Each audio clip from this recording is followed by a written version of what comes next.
Commander Vrackthorn had destroyed 41 ships in 34 years of service. He remembered each one. Not out of pride, though pride was certainly present, woven into the fabric of who he was, but because a commander who forgot his victories was a commander who had learned nothing from them. Each engagement was a lesson. Each surrendered vessel was a data point. 34 years of data accumulated through patience and discipline, and the particular kind of cold clarity that separated the Krithian Empire's finest officers from everyone else in this region of space. He was 52 years old. His four eyes had witnessed the fall of the Dranathi sovereignty. He had been present at the edge of the Keth corridor when the last free ships of that civilization burned above their homeworld. He had stood on this very bridge, the bridge of the Imperial Dreadnought's Sovereign's Fist, when the Grand Admiral himself had transmitted his personal commendation across open fleet channels for every crew in the 3rd Expeditionary Fleet to hear. 312 engagements, 0 defeats. These were not boasts. These were facts. Vrackthorn dealt exclusively in facts, and the facts on this particular morning in disputed space were as follows. His fleet consisted of 47 warships, 3 dreadnoughts, 14 cruisers, 19 destroyers, 11 frigates, all arranged in the precise formation that the Krithian Military Academy had refined over 2 centuries of successful application. Each crew veteran, each weapon system charged and tested and ready, each officer precisely where 30 years of doctrine said an officer ought to stand. The 3rd Expeditionary Fleet had enforced Imperial will across 11 systems in the past decade alone. They had rarely needed more than a demonstration. The sight of 47 ships in perfect formation had always been enough. The second fact was the sensor reading on his tactical display. One ship, a single vessel sitting alone in the dark between stars positioned at the edge of the system's disputed boundary where 3 territorial claims overlapped like badly drawn maps. The kind of place where the ambitious came to expand their influence. The kind of place where the foolish came to die. The ship was human. Vrackthorn studied the reading for a long moment, his claws resting still against the armrest of his command throne. The tactical display showed nothing alarming. Nothing that warranted the specific tightness he felt at the base of his neck, which was the physical response his body had developed over 34 years for the moments when his instincts disagreed with his analysis. He noted the disagreement and set it aside. "Magnify," he said. The view screen shimmered, resolved, and there it was. The human vessel was by any reasonable military aesthetic deeply unimpressive. Roughly cylindrical in profile, approximately 800 meters from bow to stern, with none of the sweeping architectural language that marked the warships of civilized species. The Krithian fleet favored curves and visible power weapon emplacements, displayed openly hull plating, shaped to communicate strength before a single shot was fired. The Vrexian Concordat built their ships like predatory animals, all forward momentum and visible aggression. Even the minor species, the ones with technology 2 generations behind the empires, managed to build vessels that looked like they understood what warships were for. The humans had built something that looked like a tool. Matte gray hull absorbing light rather than reflecting it. Angular plating arranged in overlapping sections along the length of the fuselage. A series of long channels running the full flanks of the ship from roughly the midpoint to the stern cooling vents perhaps, or some kind of sensor array. It was difficult to tell at this distance. No heraldry, no visible weapon ports in any conventional position, no decorative elements whatsoever. The thing had been designed by people who either did not understand what warships were supposed to look like, or had decided that appearance was entirely irrelevant to function. It simply existed, dark, silent, alone in the void. "Scan complete, Commander," said Science Officer Valerix from her station, her mandibles clicking softly in what passed among her kind for professional detachment. Mass reading approximately 400,000 metric tons, no active power signatures beyond minimal life support, no shields detected, no weapons systems in charge state. A pause of perhaps half a second, long enough for Vrackthorn to notice, though he said nothing. "The vessel appears to be in a dormant state."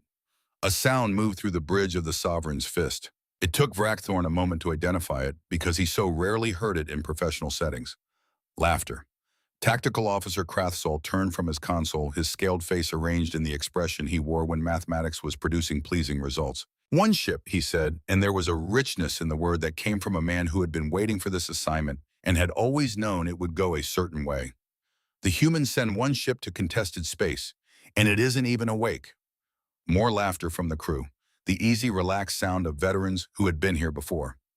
Vrackthorn did not laugh. He was looking at the sensor data. specifically at one detail that Valerix had moved past without comment, a small anomaly buried in the hull composition analysis that had returned three characters that did not often appear in military reports: unknown alloy.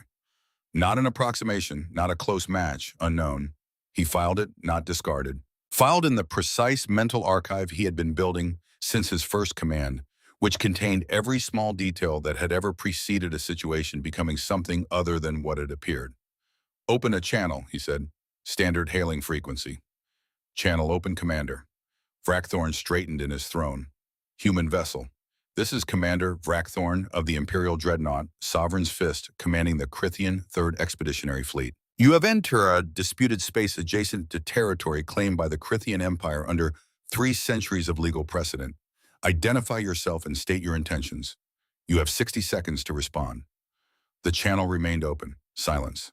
On the view screen, the human ship sat in the dark unchanged. No running lights activated. No thruster activity. No response signal being prepared. 50 seconds. 40. Krathsol drummed his claws against his console.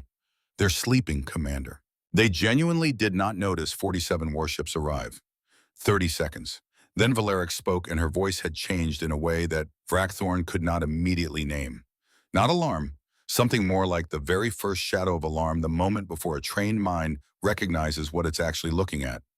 Commander, the hull composition reading. What of it? I've run a secondary analysis. The alloy is not in our database. Not a variant of any known composite, not an approximation from any recorded metallurgical family, entirely absent. She paused. But that isn't what I wanted to report. Then what is the ship is not drifting, Commander? Vrackthorn's 4 eyes moved from the view screen to the navigation data and held there. Valerix was correct. A vessel in a true dormant state, life support, only no active propulsion, would drift. Subtle, slow, but measurable. Subject to gravitational influences, to momentum, to the 1,000 small forces that acted on any mass floating in open space. The human vessel was not drifting. Its bow was pointed precisely, deliberately pointed toward the primary star of the system. Not toward his fleet, not away from it, toward the star, held an exact attitude as if it had been aimed at something and then simply locked in place. No engine running, nothing visible holding it there. The 60 seconds expired. A light appeared on the human vessel's hull. Small, blue. It pulsed with a rhythm that was almost leisurely slow and even like something breathing. Commander, said his communications officer, we're receiving a response. Put it through. The bridge speakers produced a voice, female, distinctly human within the known parameters of their vocal range. The words arrived without hurry. There was no elevation in pitch, no acoustic marker that would indicate physiological stress response in a species whose biology had been adequately cataloged. There was nothing in the voice that sounded like a crew that had been caught sleeping. Crithian vessel, this is the United States Space Command vessel, Absolute Resolve, on assigned patrol in neutral space. You are advised to alter your course and withdraw to your territorial boundaries. This is your first warning. Base, the channel closed. The bridge of the Sovereign's Fist was quiet for exactly 3 seconds. Then Krathsol began to laugh, and this time several other officers joined him, and the laughter had the warm, self-congratulatory quality of people who had expected one thing and received confirmation. Vrackthorn did not laugh. He was watching that small blue light pulse on the human ship's hull. Slow, even, patient as something geological. Increase to approach formation, he said. Full sensor coverage on that vessel. Continuous sweep. And Valerix, I want a third analysis on that hull. Already running, Commander. His fleet began its stately advance. Aboard the Absolute Resolve, Captain Diana Mercer did not look up from her armrest when her executive officer reported the Crithian fleet's approach. She was looking at a small plaque mounted to the left armrest of her command chair. Polished steel approximately 6 inches by 3. The names on it had been engraved small enough that you needed to know where to look, and she had been looking for 8 years, and she knew all 23 of them. She read them now as she read them at the start of every watch. Not out of grief, which had long since settled into something quieter and more structural, like a weight distributed evenly enough that you forgot it was there until something shifted, but to remember precisely why she was sitting in this particular chair on this particular ship. She had not wanted this chair. Lieutenant Commander Gareth Holloway materialized at her right shoulder, which was where Gareth Holloway almost always was when something worth reporting had occurred. He was 51 years old, built like a man who had spent 3 decades on bridge decks, with a face that long service had weathered into something resembling a geographic feature rather than an expression. He spoke quietly as he always spoke, as though volume were a resource to be conserved. 47 contacts confirmed, Captain. Krithian 3rd Expeditionary Fleet. Commander Vrackthorn, commanding. Formation consistent with standard approach posture, dreadnought, lead cruiser flanks, destroyers in supporting envelope. Mercer read the last name on the plaque. Petty Officer First Class Daniel Oakes, 26 years old, from Bozeman, Montana. It had been his first deep space assignment. She looked up. How long have we been tracking there, Gareth? 6 months, Captain, since they crossed the Denali line. And they didn't know. Not until approximately 37 hours ago, when they completed the final approach vector that put them in passive detection range of our outer array. 6 months. She let the number sit for a moment without attaching anything to it. 6 months the 3rd Expeditionary Fleet had been moving through this region, and for 6 months the Absolute Resolve had been watching, cataloging their formations, analyzing their communication protocols, building a file on every vessel in that fleet, weapons configuration, shield specification, power signature, the name and service record of every senior officer aboard. They knew Commander Vrackthorn better than most of his own crew did. They think we just woke up, Mercer said. Almost certainly, Captain. Good. Maintain masking field at 40%, passive sensors only. She paused. And pull up Vrackthorn's full service record on the secondary display. I want his decision pattern in contested engagements with superior numbers. Already on your screen, Captain. She reviewed it as the hailing transmission came through. Vrackthorn's voice was exactly what 312 engagements produced, a voice that had given many ultimatums and watched all of them resolve without requiring further action. Professional, measured, the particular authority of a man who had never needed to raise it. She listened to the full transmission without expression. Then she walked to the small crew station where Lieutenant Carver maintained the coffee supply with the devotion of a man who understood that civilization ran on it. She poured a mug, took one deliberate sip, set it down, walked back to her chair, pressed the transmit key. Krithian vessel, this is the United States Space Command vessel Absolute Resolve on assigned patrol in neutral space. You are advised to alter your course and withdraw to your territorial boundaries. This is your first warning. She released the key. The channel closed. Holloway watched her with the expression he wore when he had a thought he was waiting to see if she wanted. She had learned his expressions over 6 months of close quarters. You could have given them more, he said. I gave them what they needed. If they're the professionals, their record suggests one clear statement is sufficient. She picked up her coffee. If they're not, more words won't fix that. He was quiet for a moment. He has 312 engagements. No losses. I know. He won't turn around because we asked, politely. Mercer looked at the tactical display.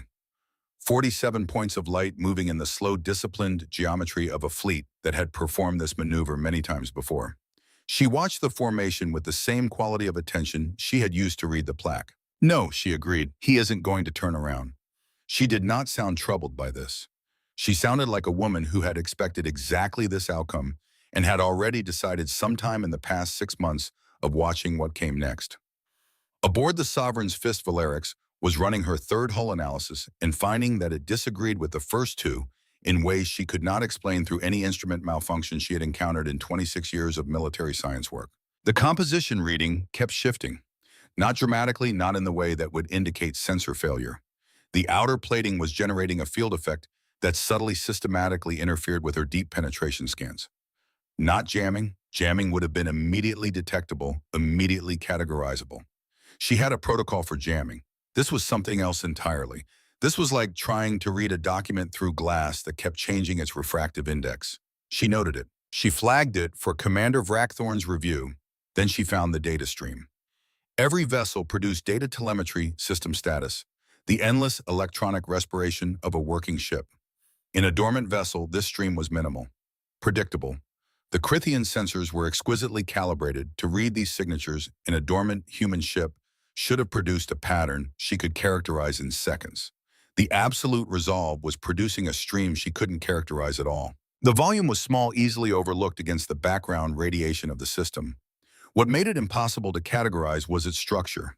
Dense, layered, operating in a frequency range that Krithian technology used for one purpose only: tactical analysis. The human ship was processing tactical data, continuously, actively, at a computational volume that suggested something far more complex than navigation management. It looked in its fundamental signal architecture like the kind of processing that happened when a military intelligence system was actively ingesting, correlating, and analyzing a large volume of incoming sensor data. Valeric stared at her display for a long moment. Then she looked at the Crithian fleet formation on the master tactical screen. All 47 ships, their positions, their individual power signatures, their broadcast frequencies. She thought about what it would mean if the human vessel had been running that analysis stream, not for the 37 hours since the approach had been detected by their outer array, but for 6 months. She opened her mouth to report to Commander Vrackthorn. Then she stopped because a second anomaly had just appeared on her display, and this one was harder to explain than the first. The mass reading had changed, not dramatically, not yet. But the figure in this lower right corner of her sensor panel, which had read 400,000 metric tons on her first scan and 400,000 on her second, now read 400,847. She blinked, recalibrated, ran the measurement again. 400,912. She watched the number for 30 seconds. 401,203. Her mandibles clicked together once involuntarily. The mass reading was climbing. "Commander," she said, and Vrackthorn turned from the view screen immediately. She had been on his bridge for 26 years. He knew her voice. "The hull composition anomaly I flagged." "What of it?" "The outer hull is generating a distortion that's interfering with all deep scans, not jamming, something more like masking, as if the ship is deliberately generating a false sensor return." She paused, choosing words with the care she applies to conclusions she could not yet fully support. "Additionally, the mass reading has begun to change. I am observing a continuous increase. From 400,000 metric tons at first scan to approximately 401,500 now." "Sensor error," Mikrathsal said. "I've recalibrated 3 times. The sensors are performing within normal parameters." Valerix looked at her display. The number was still moving. "The anomaly is in the target." Vrackthorn crossed the bridge to her station. He read the readout. The number updated while he watched it. 401,788, 401,921. "The spatial displacement readings," Valeric said quietly. "The gravity well the vessel is creating. It doesn't match the visible dimensions. Commander, there is significantly more mass present than what we are detecting." He straightened. He crossed back to his command throne. His claws were still on the armrests. "Open a channel," he said. "Let me speak to them directly." He delivered his second ultimatum with the full weight of imperial authority: 47 warships, 3 centuries of legal precedent, the specific informal language of a commander who had given this speech before, and always watched it produce the desired result. He offered terms, clear, reasonable terms. Power down, prepared to receive a boarding party. No further action would be required. He was giving them a way out. He meant it genuinely. The response came immediately. "Commander Vrackthorn." A pause of exactly half a second, long enough for him to register that she had used his name without being given it. "I understand your position. I want you to understand mine." Her voice was the same as before. No elevation, no change in cadence, as if she were reading from a document she had prepared some time ago and was now simply delivering at the scheduled time. "The absolute resolve has been on assigned patrol in this region for 6 days. Your fleet has been in our observation range for 6 months. You crossed the Denali line on March 3rd in a formation consistent with territorial expansion posture. We have your full fleet manifest, Commander. Weapons configurations, shield frequencies, individual reactor signatures for all 47 vessels." Silence on the bridge of the Sovereign's fist. She continued, "We also have a complete record of Operation Karath 7. The campaign your empire conducted in the Outer Drenath Corridor 11 years ago, which your government has not acknowledged in any public record, and which your own Grand Admiral's official biography omits entirely." The silence that followed had a different quality than the silence before it. Vrackthorn stood absolutely still. Beside him, Krathsol had stopped moving entirely. The laughter that had characterized the bridge 30 minutes ago was not merely absent. It felt in retrospect like something that had happened in a different room. Mercer's voice continued unhurried. "I am not sharing this to threaten you. I am sharing it so that you understand the nature of the position you are currently in, not the position that 47 ships creates the appearance of, but the actual position." A pause. "Withdraw to your territorial boundaries. This is your second warning. I will not enjoy giving you a third." The channel closed. "Karath 7, Vrackthorn said softly to no one. The word came out the way words come out when a person has understood something they cannot ununderstand. She said Karath 7. Valerix at her station did not look up from her instruments. Yes, Commander. That operation does not exist in any accessible record. The file is sealed at the highest Imperial classification level. Apparently, Valerix said with the careful neutrality of a scientist who had a great deal more to say and was choosing the moment it exists in theirs. Krathsol turned from his console. His earlier certainty was still present, but it had shifted its orientation, no longer the forward certainty of a predator approaching familiar prey, but the lateral certainty of a professional who had decided to commit to a course of action and was not going to be the first person on this bridge to suggest otherwise. Commander, he said, target lock, all forward batteries, show them what they're facing. Vrackthorn looked at the view screen. The human vessel sat in the dark, that small blue light still pulsing on its hull. Slow, even, patient. After a long moment, he nodded. Across the Crithian fleet, weapon systems activated. Plasma cannons swiveled into position. Missile tubes loaded. Energy projectors hummed to life. 47 targeting arrays painted the absolute resolve with invisible precision, enough concentrated firepower to reduce a planetary defense grid to rubble in under an hour. Target lock achieved, Krathsol reported. All weapons hot. Open the channel. He delivered the final ultimatum. 47 warships. You are targeted. Power down. Prepare to be boarded. One final opportunity. No, the word arrived before he had finished speaking. Clean, flat, without decoration. This is Captain Diana Mercer commanding the USSC Absolute Resolve. We decline your terms. Crithian fleet, you have received 2 warnings. You have 60 seconds to begin withdrawal before I am required to take defensive action. I recommend you use the time wisely. Another pause. 3 full seconds. Mercer out. 60 seconds. Vrackthorn watched the chronometer, watched the sensor data. The mass reading had reached 403,000 metric tons and was still moving. The data stream from the human vessel had intensified. He could see it on Valerix's display from across the bridge. The unknown protocol she had flagged pulsing with a computational activity that he still could not categorize. 40 seconds. The blue light on the Absolute Resolve's hull continued its slow pulse. 30 seconds. Commander, Valerix said. Her voice had shed the last of its professional detachment. Not alarm. Something more precise than alarm. The specific register of a scientist who has just seen data that is going to require her to revise something fundamental. The mass reading, the rate of change is accelerating. 20 seconds. 407,000. 412,000. 419,000. 10 seconds. Commander 5, energy spike. Valerix's hands were moving across her console. Commander, the human vessel is... The chronometer reached 0. Every sensor on every ship in the Crithian 3rd Expeditionary Fleet screamed simultaneously. The tactical display erupted, and the Absolute Resolve began at last to wake up. It started with heat. The channels running the length of the hull, the ones that might have been cooling vents, began to glow. Not the deep red of standard thermal dissipation, not the amber of a warming reactor, something colder and more violent than both. Electric blue. Blazing outward in waves from some vast internal source, spreading across the hull section by section, layer by layer, following patterns that suggested enormous cascading systems coming online in deliberate sequence. Not a reactor starting. Something activating that had been waiting with far more patience than any reactor needed to wait. Power generation. Valerix's voice cracked. The sound of a professional encountering a number that does not fit any instrument calibration in her experience.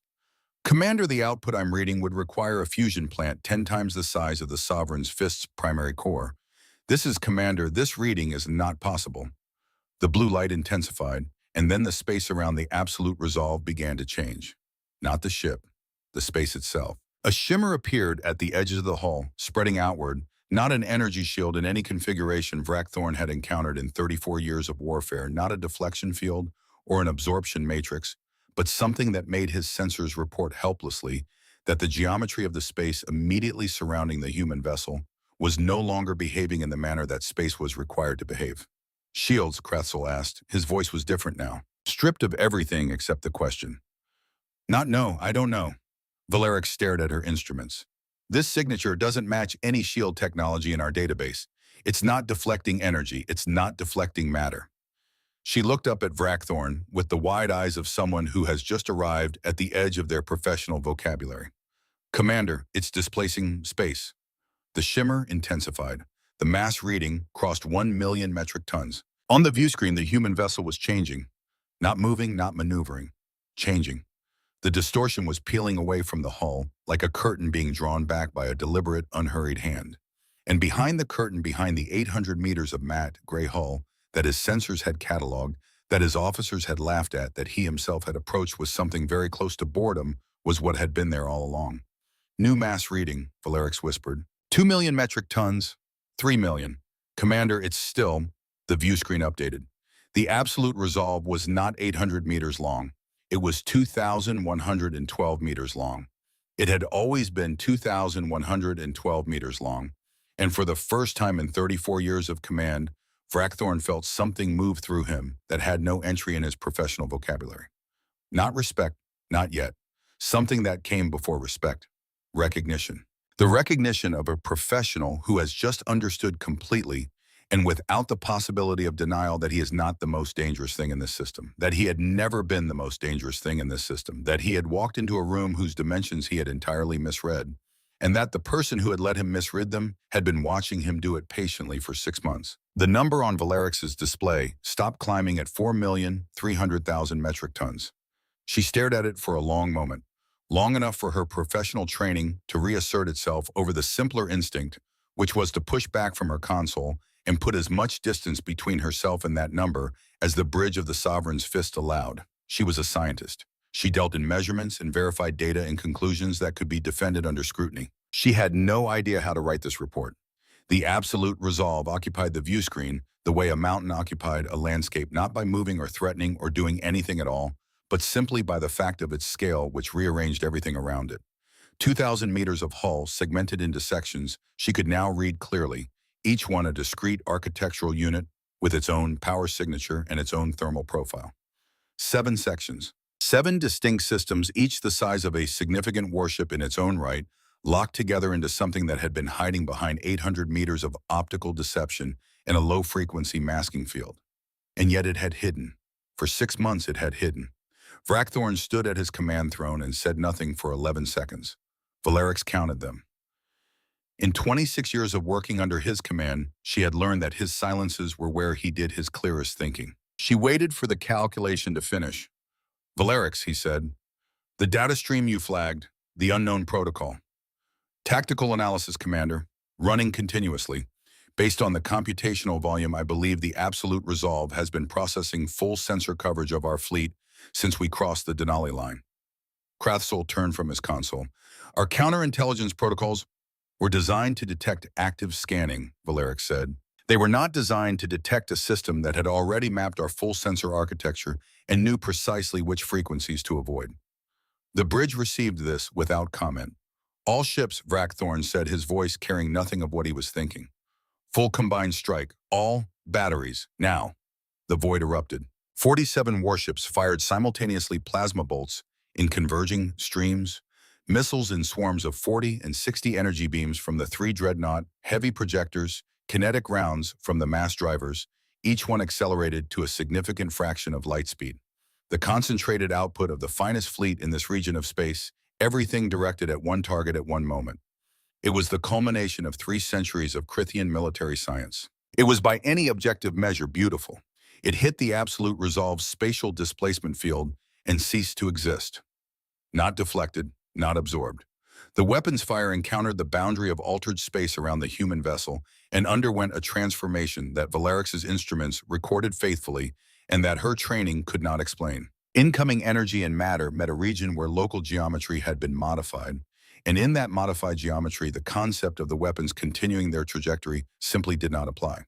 They were converted, redirected into a cascade of exotic particles that scattered harmlessly into the surrounding void, visible for 3 seconds as an aurora of pale light that rippled across the surface of the displacement field and then faded. The absolute resolve sat unchanged in the dark. Its hull showed no scoring, no thermal bloom. The blue glow continued its steady pulse untroubled. Report, Vrackthorn said. Krathsol's voice had lost the quality it had carried since the engagement began. Not confidence, exactly. The thing that confidence sounds like from the outside when the speaker has never seriously considered a different outcome. Direct hits confirmed across all weapons categories, Commander. Shield integrity of target unchanged. He paused. The field is regenerating faster than our sustained fire can degrade it. At current output, we are producing a net positive effect on their defensive capability. Silence. We are making their shields stronger, Valeric said, because the silence required someone to say it plainly. Then the absolute resolve moved. In the tactical display, it was instantaneous.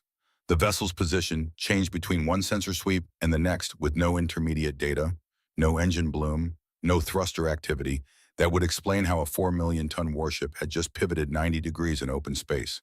One moment it faced them bow on. The next moment, its full broadside was presented to the fleet. No thrust, no physics that Vrackthorn recognized. Gravimetric spike. Valeric said, her voice very controlled now, in the way that voices become controlled when a person has decided that professionalism is the only appropriate response to what they are experiencing. They are manipulating local space-time. Commander, they are using spatial geometry as a propulsion system. The absolute resolve's broadside lit up. Hundreds of weapons ports opening along the full 2,000-meter flank, each one radiating that electric blue from some internal source. Valeric swept them and produced readings that pushed her instruments to the edges of their calibration range. Massive energy buildup, she said. Commander, the weapon systems on that vessel are drawing more power than our entire fleet's combined reactor output. Krathasol said quietly. Evasive. A single weapon fired. One beam. White. Not the white of superheated plasma. A different white, the white of something operating at energies where normal light behavior no longer fully applied. A line drawn across the dark with absolute geometric precision connecting the absolute resolve to the Crithian cruiser on the left flank. The cruiser was designated Dominant Edge, 800 meters, 340 crew, shields rated for sustained bombardment from multiple capital vessels simultaneously. The beam touched the Dominant Edge's shield envelope, and the shield did not fail. It ceased to exist. The beam continued through the space where the shield had been entered. The ship at the primary propulsion deck passed through 3 internal sections with the selective precision of a surgical instrument and exited through the dorsal hull. The Dominant Edge held together for 4 seconds. Its running lights continued to glow.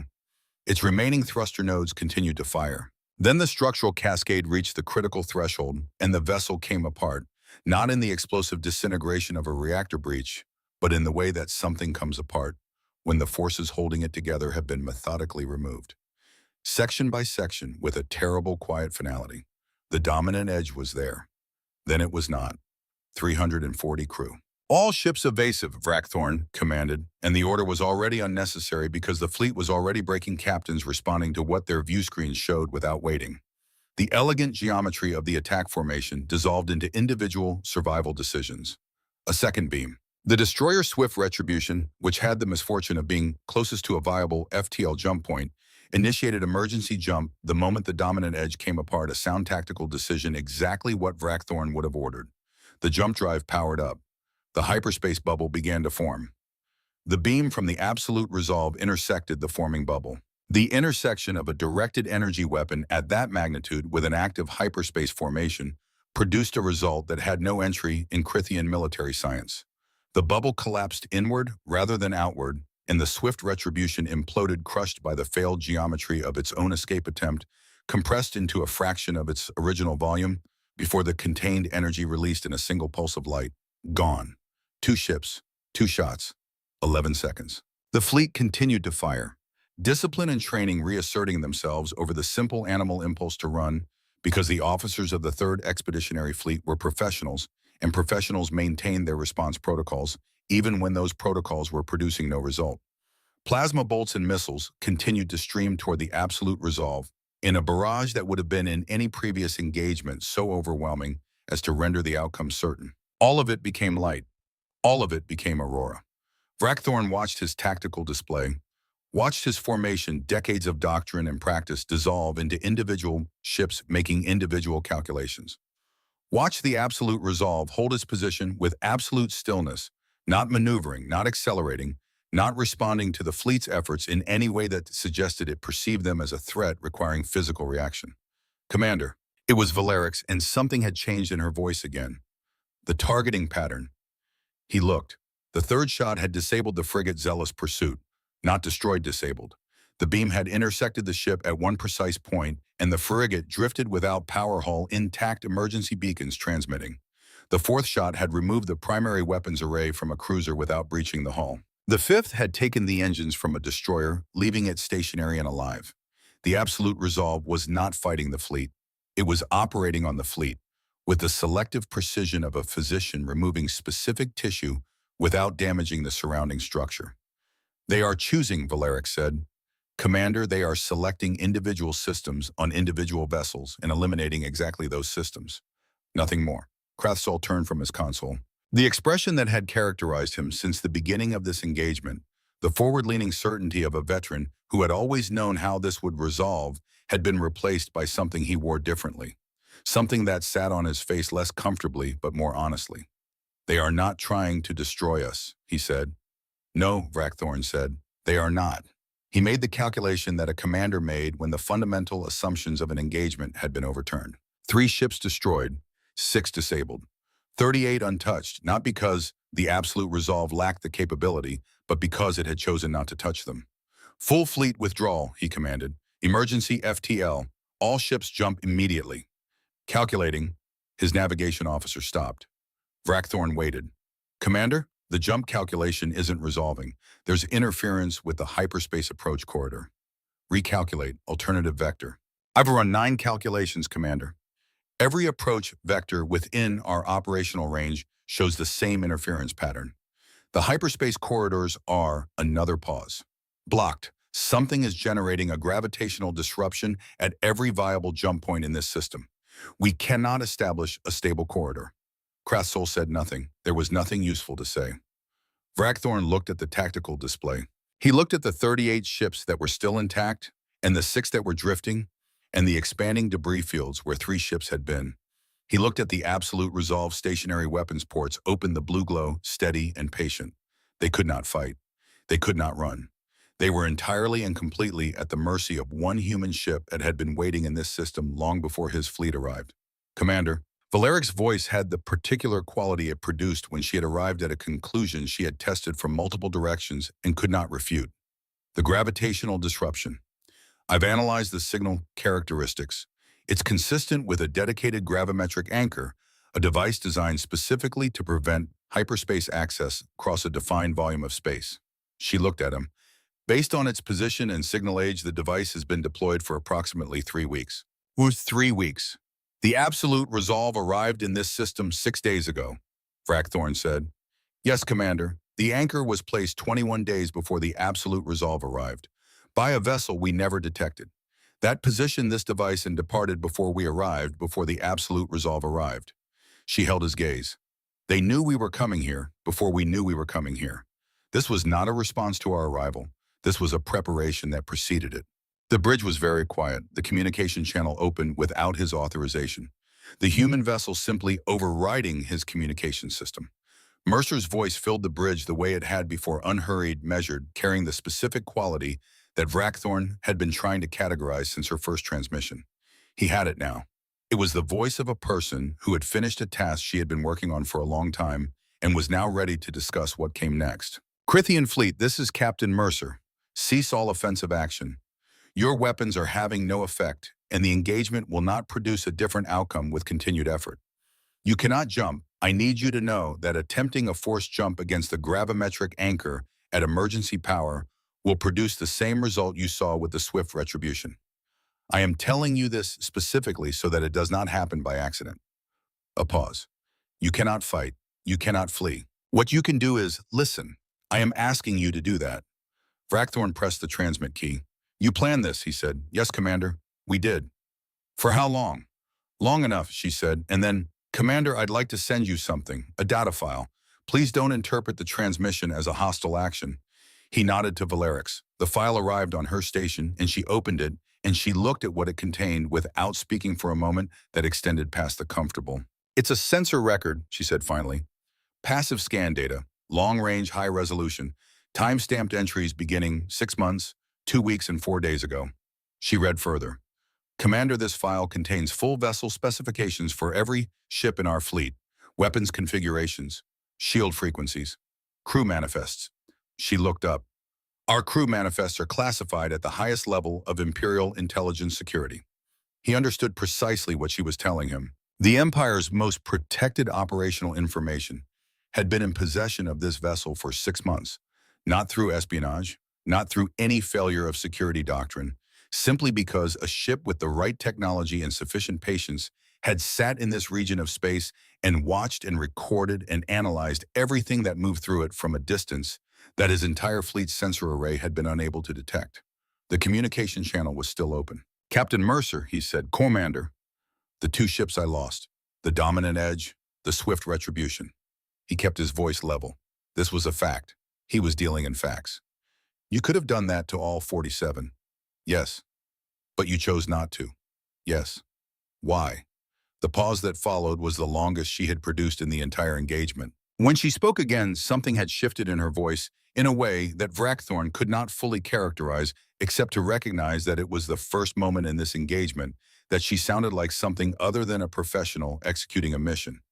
She sounded like a person carrying something. "Commander Vrackthorn, you have 312 engagements on record. You have never in any of them killed a crew that could have been disabled. I've read your after-action reports." A pause. "The Dominant Edge had active weapons targeting 3 of my disabled rescue craft. The Swift Retribution's emergency jump, if completed, would have produced a hyperspace cascade that destroyed 2 of my medical shuttles before they could deploy. Those were tactical necessities. Everything else was a choice." He processed this. She had been tracking his rescue craft. She had been planning the rescue operation before the engagement reached its conclusion. Before it reached its conclusion, she had already known what the conclusion would be.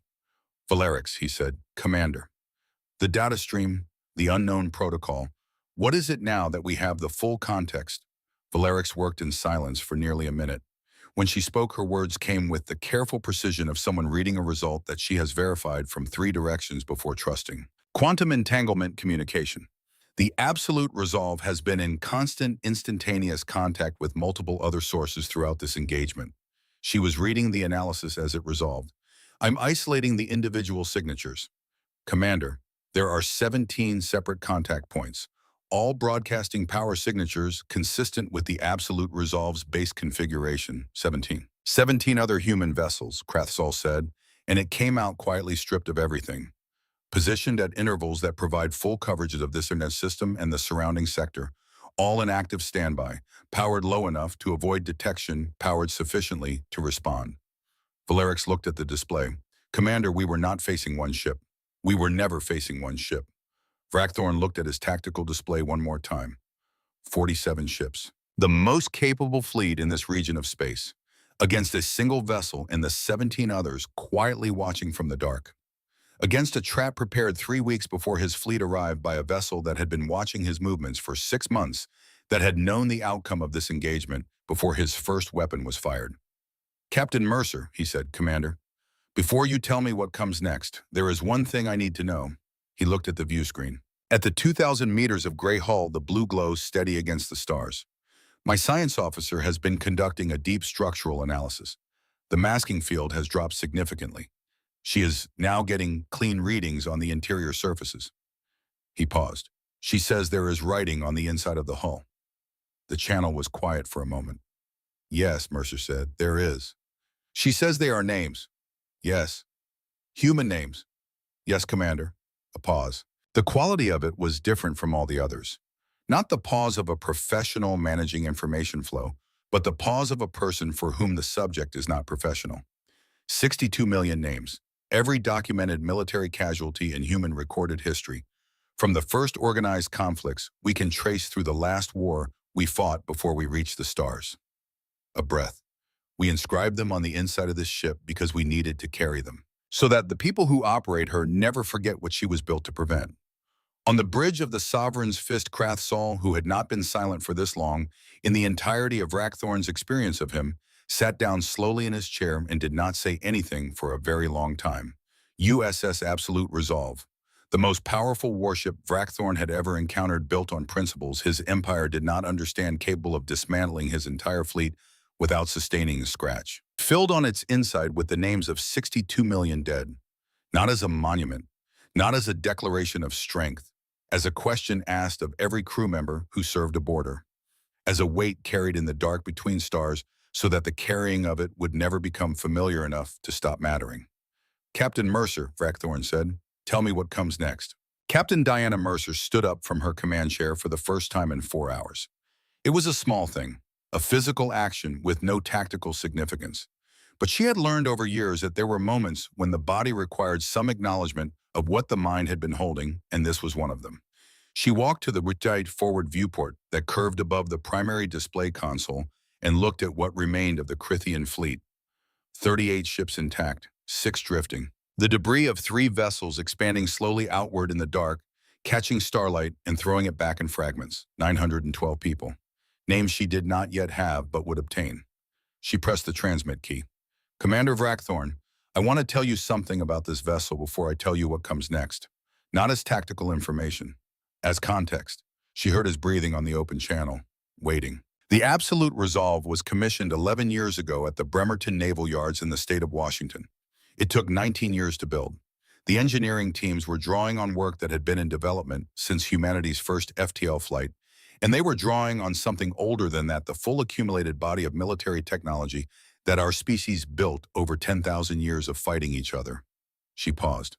We were extraordinarily good at it.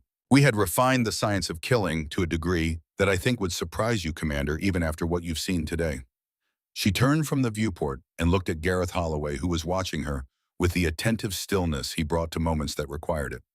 8 years ago, I was commanding a vessel called the USS Resolute, a patrol frigate, 41 crew. 3 weeks into a routine transit of the outer boundary region, a Crithian raider group contracted privateers, not military, intercepted us at a fuel depot in the Cassian Belt.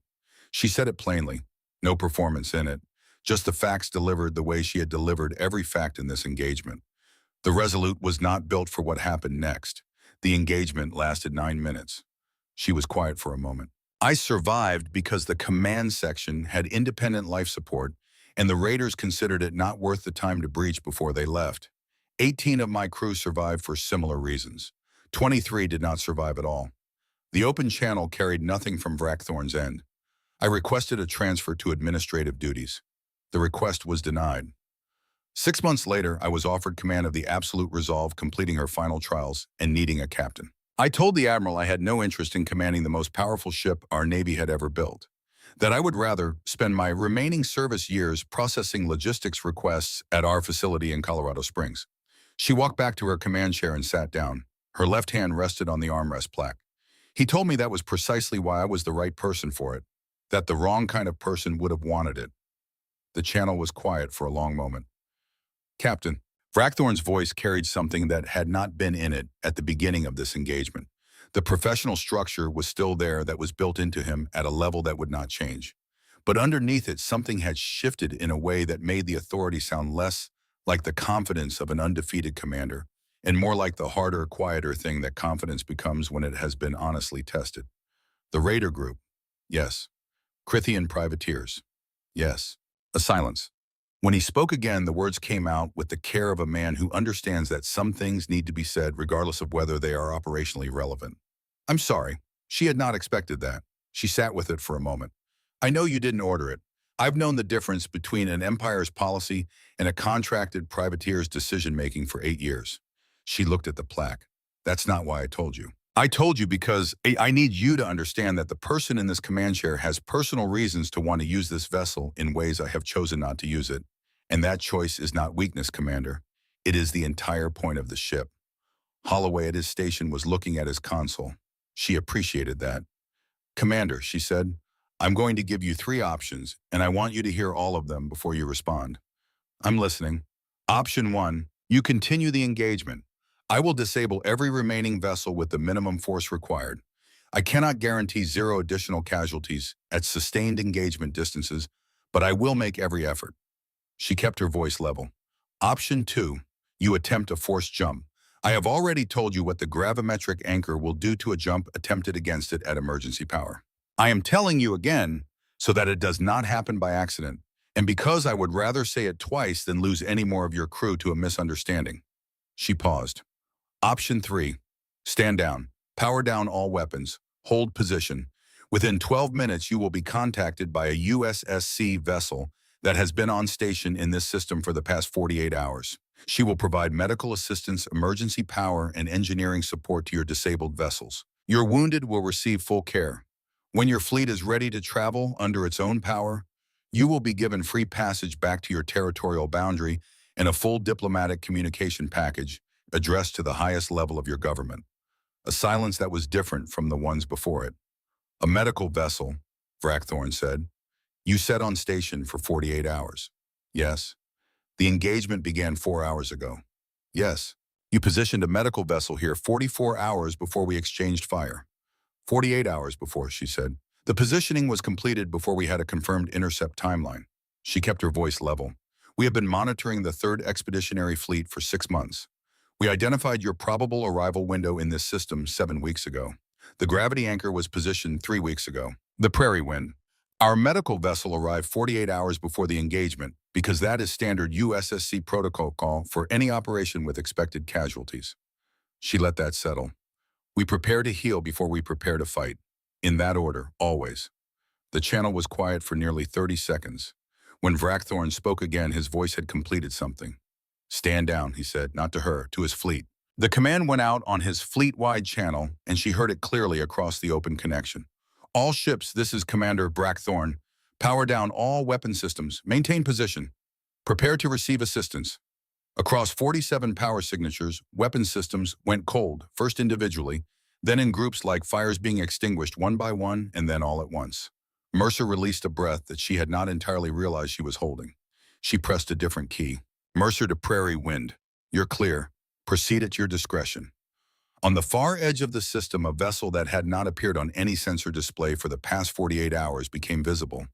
It decloaked gradually, deliberately. She had specified that in the standing orders, because sudden appearances in a combat zone produce reflexive responses that nobody needed. The Prairie Wind resolved on the tactical display as a large white-hulled vessel with the broad, stable profile of a ship built for capacity, rather than speed. Its green running lights designating non-combatant status under every military convention humanity had established.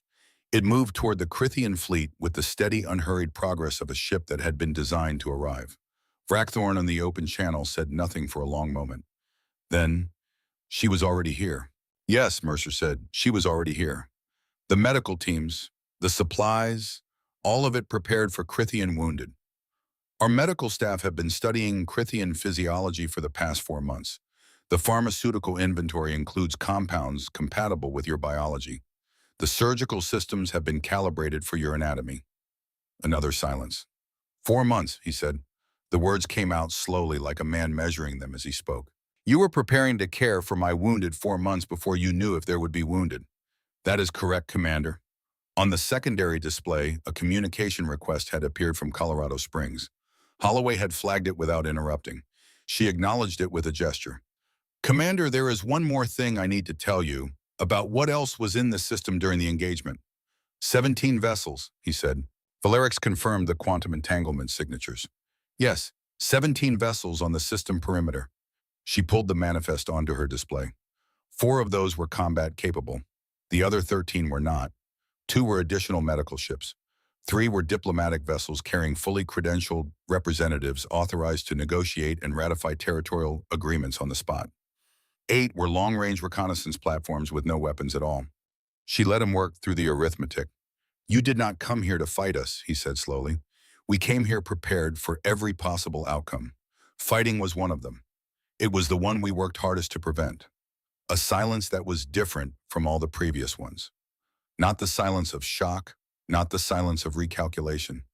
The silence of a person recognizing that a door has opened where they expected to find nothing but wall. After this, Vrackthorn said, you're offering diplomacy after this, especially after this, Commander. You know what we can do now. We know what your Empire's intentions were in this region. Both parties are operating with accurate information for the first time. She kept her voice even and let the practical weight of it speak without decoration. This is the best possible moment for an agreement. A pause. Then from Vrackthorn's end, I need to contact my Grand Admiral. Of course, I'll hold. The channel went to hold. Mercer looked at Holloway. Colorado Springs is watching, he said. I know, put them through. The display resolved into the USSC Joint Command Operations Room. Admiral Barrows occupied the center position, which meant he had been there for the duration and had chosen not to intervene in the management of the engagement, which was the correct decision and exactly what she had expected of him. Three senior officers framed him, their expressions carrying the specific quality of people who had spent hours watching events they would be writing reports about for months. Captain Mercer, Barrows said. Admiral, 14 survivors recovered from the dominant edge debris field. Total Crithian casualties are confirmed at 912. Prairie Wind is proceeding to triage. Commander Vrackthorn is in communication with Grand Admiral Sorathvar. Barrows looked at something off display. The diplomatic package, being finalized now, sir. 3 vessels carrying signed authority. He nodded with the particular expression of a man who had spent a long career making difficult decisions and genuinely appreciated the moments when they produced outcomes he could report to civilian oversight without significant reservation. Good work, Captain. Complete the diplomatic exchange at your discretion. The display returned to standard configuration. Then, without announcement, a second communication request appeared on the diplomatic display. Not from Vrackthorn's channel, not from Colorado Springs. The authentication layers resolved one by one until the header read, Crithian Imperial Command Priority, Alpha Grand Admiral Sorathavar. Holloway looked at it, then at her.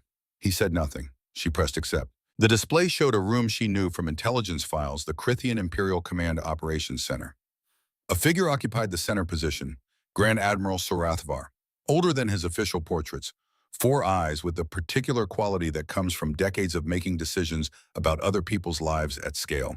He looked at her for a long moment without speaking. When he did speak, his voice was controlled in the way that only people who have spent careers delivering unwelcome assessments to powerful institutions know how to make it controlled. Captain Mercer, no formal title, no ceremonial address, just her name spoken plainly as a statement of fact. I have been monitoring this engagement from its beginning. Grand Admiral, he looked at something on a secondary display she couldn't see. I authorized Commander Vrackthorn's expansion operation, he said. I reviewed the intelligence assessments that preceded it. I was confident in them. A pause. I were incorrect to be confident in them. Mercer said nothing. This was not the moment for words. Your diplomatic package, Sorathvar said, transmit it directly to this channel, not through intermediary offices. He looked at her. And I want the first formal meeting within 30 days. Not at the end of a standard ratification process, before it. That can be arranged, Grand Admiral. He nodded once, the nod of a person who has made a decision and closed the matter internally. Then he looked directly at her with all 4 eyes. The medical vessel, he said, the Prairie Wind. It was positioned before the engagement began. 48 hours before, yes. You prepared to care for my people before you were certain you would need to. That is standard USSC protocol, sir. He was quiet for a moment that extended past the purely professional.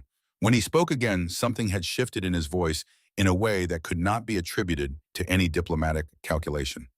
30 days, Captain Mercer, he said. Don't be late. The channel closed. Holloway exhaled slowly, just once. Then, get the diplomatic team moving on the timeline. Already drafting, Captain. The next 3 hours passed in the careful practical work of addressing specific problems in order of urgency. It was in Mercer's experience the best way to move through the aftermath of violent things action, keeping the accounting at a manageable distance until there was time to do it properly. Prairie Wind's medical teams were efficient and thorough. They moved between the disabled Crithian vessels in small craft, approaching each one on open channel, explaining what they were doing before they did it, asking permission before boarding. Mercer monitored the communications and found nothing to correct. Her people had done variations of this before in different contexts, and they understood that the quality of the work mattered beyond its immediate outcomes. Vrackthorn watched from the bridge of the Sovereign's fist. She knew this because he told her on the open channel they maintained throughout the recovery operation in the occasional brief exchanges that filled the spaces between the tactical updates his officers were providing. Your medical team, he said, they are entering the dominant edge debris field. Mercer checked her display. 3 recovery craft working a debris distribution of approximately 400 square kilometers. We will cover the full field, Commander. We will not stop until we have processed every compartment. The silence on the channel was the silence of a man who understood what she was telling him. 340 crew, he said. I know. I'll know all their names before this day is over. She heard him exhale, then quietly Valerix, addressing someone on his end, but the channel was still open. The names on the hull, Valeric's voice in the background. Yes, Commander. 62 million. 62,417,212 as best we can count from the sensor resolution. A pause. It covers every interior surface. The oldest entries appear to be from approximately 1860 of their calendar system. The most recent are from their year 2187, 11 years ago. The ship was commissioned 11 years ago, Vrackthorn said. Yes, the most recent names were inscribed before it launched. They updated the record before the first voyage. The Vrackthorn was quiet for a long moment. Then on the open channel, Captain Mercer. I want to understand something. Your species built the most capable warship in this region of space, and you inscribed the interior with the names of your dead. Yes. Not on a memorial, on a warship. Yes. Why? She looked at the plaque on her armrest. 23 names worn to a soft mat by 8 years of her thumb running across them at the start of every watch. Because the people who operate this ship needed to carry those names with them, she said. Not as a monument, not as something visited on an anniversary, as a weight present every single day on every single watch in every decision made aboard this vessel. So that the capability we built is never something we become comfortable with. So that the question never stops being a question. She paused. The question is whether we are doing enough to ensure that the hull stays the way it is. I don't understand, Vrackthorn said. Come aboard, she said. I'll show you. 3 weeks later, Commander Vrackthorn sat in the Crithian Military Tribunal chamber and gave his testimony for the third and final time. They cleared him. The outcome had not been in serious doubt. The tribunal had reviewed 400 hours of sensor data, every communications record, every tactical log from every ship that survived. They had consulted the Empire's senior military scientists who had produced reports that the tribunal had requested twice in simplified form. The conclusions were consistent across every analysis. The outcome had been determined before the first weapon was fired. There was no dishonor in losing to a force that operated on principles outside the known parameters of military science. He walked out of the chamber and found Valerix in the corridor with a data pad. She always had a data pad. Commander, she held it toward him. Intelligence Division forwarded this an hour ago. He read it. The report was from the Vrexian Concordat's Military Intelligence Service, passed through 3 intermediary channels. It described an incident that had occurred 12 days after the engagement in the Denali system. A Vrexian task force of 12 vessels had conducted a probe operation into a neutral corridor adjacent to human claimed space. They had encountered a human vessel designated the USS Unshakable Will. The engagement had lasted 90 seconds. All 12 Vrexian vessels were disabled. No fatalities. Rescue craft from the Unshakable Will had arrived within 4 minutes and had begun medical operations before the Vrexian captains had fully processed what had happened.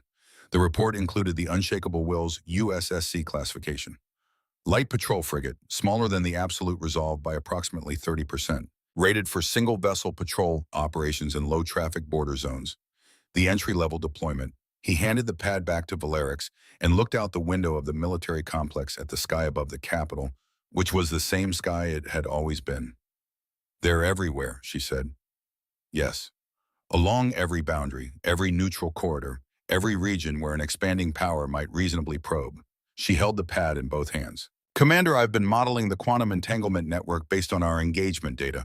If 17 vessels represented standard observation density for a single contested region, and if USSC maintains similar coverage across all identified expansion corridors. She stopped. How many ships, he said. Conservatively, several hundred, possibly more than 1,000 across all deployment classes. She looked at him, all of them the size of the Absolute Resolve or smaller, all classified as patrol or light presence, all in communication with each other constantly across the entire network. He thought about this, about what it meant for every assumption the Crithian Empire had been operating under for as long as he had served it. The network didn't appear when we reached the stars, he said. It was being built, quietly.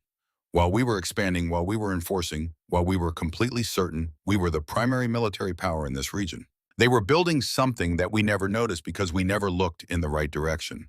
Because we were looking at what they let us see, Valerix said. His communicator signaled. He looked at it. Commander Vrackthorn, the message read, "You are hereby appointed as senior military liaison to the Joint Crithian Human Diplomatic Mission, based at the United States Space Command facility in Colorado Springs, Colorado. Your experience is considered essential. Report in 7 days." He read it twice. "Will you know what to say to her, Sir?" Valerix asked. He considered the question with genuine seriousness, which was how he considered all questions. He thought about 912 names he would obtain before this week was out. He thought about 14 survivors pulled from a debris field by a medical team that had arrived prepared. He thought about 62 million names on the inside of a hull that carried them between the stars in the dark. He thought about a captain who had asked to be reassigned and been refused and had taken the chair she was given and made of it exactly the right thing. He thought about Krathsal, who had not spoken of the engagement since it ended, but who had in the past 3 weeks quietly requested a transfer to the Diplomatic Liaison Division. Vrackthorn had signed the transfer without comment. Some lessons arrived differently than others. "I'll tell her the truth," he said, "that I came into that system expecting to add a 42nd entry to my service record, that the intelligence I was given about humanity was incorrect in every significant respect, that I am grateful in a way I did not anticipate feeling grateful for anything, that she is better at her job than I was prepared for." He looked at his communicator at the message with the Colorado Springs address. "And then I'll ask her to show me the names." Aboard the Absolute Resolve, Captain Diana Mercer received the confirmation of Vrackthorn's appointment and added a note to the diplomatic file. It read, "Looking forward to it. We'll do this right, Mercer." She closed the file and looked at the tactical display. The system around her was quiet. The debris of the engagement had been cataloged and marked. Prairie Wind had departed for its home station 4 days ago, with the last of the Krithian wounded, all of them stable, none of them expecting to die from what had happened. The Krithian fleet itself had made its transit to the Denali line under the Absolute Resolve's escort, a passage conducted without incident, and if the experience of being escorted by the vessel that had dismantled your formation was uncomfortable, the Krithian captains had borne it with the professionalism Mercer had expected. She knew what she would show Vrackthorn when he arrived. Not the bridge, not the weapons systems, not the gravimetric drives, not the engineering sections where the spatial displacement technology ran its quiet, vast calculations. Those were the things he would expect to see, and they were not what she had invited him to understand. She would take him to the memorial corridor, the full inner circumference of the hull from bow to stern. Every interior surface of the outer armor plating inscribed in columns so dense that a person standing at one end could not resolve the individual letters of the names at the other. The oldest entries nearest the bow, where the hull plates had been laid first. The most recent near the stern. 62 million names running from one end of the ship to the other in an unbroken accounting of what the species that built this vessel had been willing to do to itself, and of what it had decided after all of that it was not willing to do anymore. She had walked the corridor many times. It never became routine. At the end, where the most recent names gave way to bare steel, smooth unmarked, extending from the final column of inscribed names to the forward bulkhead, she would stop. She would let the silence do what she could not. And if he asked what she thought he would ask because he was a man who had arrived at the right place and who would ask the right question, she would tell him. The blank steel was not a gap in the construction plan. It was the whole point of the ship. Everything they had built, the spatial displacement field, the gravimetric drives, the weapons that could dismantle a fleet in minutes. All of it existed in service of that blank steel, of keeping it blank, of ensuring that the names stopped where they stopped and that the rest of the hull remained year after year, watch after watch, untouched. Holloway appeared at her right shoulder. "Long-range contact, Captain. Freighter convoy, mixed registry, 6 different species among the combined crew manifests. They're hailing on the civilian band." She read the message he passed her without having him summarize it. 7 vessels transiting the neutral corridor. They had heard their message said that USSC vessels patrolled this region. They had heard what had happened here 3 weeks ago.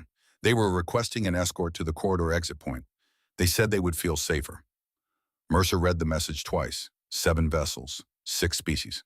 People with cargo and schedules and families waiting at the delivery end, navigating a region that had spent a generation being contested and dangerous, who had heard something, a story passed through the communications networks of a dozen species spreading outward from the system, like a signal from a stone dropped in still water, that made them think it might be possible to ask for help and actually receive it. She looked at the tactical display. Then at the far edge of the screen, she saw something else. A contact on the outer perimeter in the direction of Scriven Horde territory. Moving slowly, a pattern her analytical systems flagged automatically.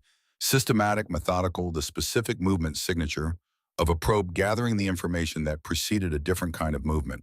She looked at it for a moment without alarm, without urgency. Then she reached to the console beside her chair and opened a specific channel, a dedicated quantum link connecting to coordinates she carried in memory rather than in any system, because some things were better kept in the mind than on a machine. "Whisper station," she said. "This is Mercer. Package 27 is active and moving in expected pattern. You may proceed at your discretion." She closed the channel. Somewhere beyond the range of any sensor currently operating in this region, a vessel that had been very still for a long time received her message and began with patience and deliberation to wake up. Mercer settled back in her command chair. Her left hand rested on the plaque, not reading it, not needing to, just resting there the way a hand rests on something that has been carried long enough to become part of the weight you no longer notice. "Helm," she said. "Captain, set course to intercept the convoy. Standard escort approach. Let them see us coming from a distance. I want them to have time to see the ship before we're alongside them." "Aye, Captain." The absolute resolve moved. That same impossible grace, the spatial geometry bending to accommodate 4 million tons of history and memory and choice, accelerating towards 7 small ships and the people in them who had made the particular decision based on a story they had heard, that asking for help was worth the risk. The stars ahead were the same stars they had always been. Cold, indifferent, ancient. They did not look different because of what had happened in this system 3 weeks ago. They did not change because of the names on the hull, or the hospital ship that arrived before the battle, or the 17 vessels that had watched from the dark. They were the same lights they had always been in all the same positions they had always occupied. What had changed was what moved between them. Gareth Holloway at his station was filling out the routine patrol log with the focused attention he brought to all tasks regardless of their scale. He would note the convoy escort. He would note the Screven contact in the response. He would note the diplomatic confirmation from Colorado Springs. He would file the log, and it would go into the record, and the record would accumulate entry by entry, watch by watch, into the history of what this ship had done in its years of service. The convoy's running lights resolved on the forward display. 7 small, bright points moving steadily through the dark, carrying their cargo and their people toward whatever waited on the other side of the corridor, their families, their customers, their ordinary lives, the 1,000 unremarkable details that constituted the actual content of existence, and that required simply the ability to move through space without being afraid. The absolute resolve moved to meet them. Mercer watched the distance close on her display. She watched the 7 small ships and thought about the story that had traveled outward from this system and reached those crews and produced the message that was now logged in her communications record. She thought about how stories traveled through a galaxy that had until recently organized itself around the assumption that the newest arrival was the least dangerous and the most ignorable. That assumption was in the process of being revised, not through conquest, not through declaration, but through the particular kind of persuasion that came from a story told by people who had been there, told in the mess halls, in crew quarters, in command rooms of a dozen species, in the voice of people who had seen the absolute resolve power up and had survived to describe it. The galaxy was learning something. It would take time. It would require patience. But patience was something Diana Mercer understood well. She had been patient for 6 months in a dark system, waiting for an event that she had hoped would not occur and had prepared for completely. She could be patient for longer than that. Holloway glanced at her from his station, the brief glance of a man checking that his captain is where she needs to be. She was. She met his glance with the small nod that passed between them as a full sentence. Everything is as it should be. He returned to his log. The convoy was close enough now that the individual profiles of the 7 vessels were resolving on the forward sensors of Rexian freighters, 2 Crithian commercial transports, the others from species she recognized from their power signatures, even before the registry confirmed them. Different designs, different origins, different flags, all moving together through a corridor that a few weeks ago had been the kind of place that made experienced pilots nervous. She opened a civilian frequency. "Convoy, this is the USS Absolute Resolve. We have you on sensors. We are proceeding to escort formation, standard positioning, flanking. You'll see us come alongside in approximately 8 minutes. You are welcome to maintain your current heading and speed. We'll match you and take you through to the corridor exit." A pause. "You're going to be fine." She released the key. 7 transponder signals updated simultaneously on her display, their identification codes briefly flickering in what the navigation system logged as a routine update, but which she recognized from experience as the electronic equivalent of a breath let out. The absolute resolve took its position alongside the convoy, patient, vigilant, carrying its weight across the stars the way it always carried it, quietly, in the hope that the blank steel at the end of the memorial corridor would stay blank for a very long time, and in the knowledge held not as certainty but as purpose, which was more durable than certainty, that every watch stood, every warning, given every choice made to disable rather than destroy, Every medical team prepared before the battle, every name added to the record was one more day of work toward the thing that the ship had been built to protect, the blank steel. The names that hadn't been written yet, the people who would never appear on any hull because someone had stood a watch in the dark between the stars and made the right choice. That was the job. It had always been the job. The convoy moved through the neutral corridor in the company of the most powerful ship in this region of space, and the stars were cold and indifferent and ancient above them. And the void was for this moment and the next moment and the moment after that exactly as peaceful as it was supposed to be.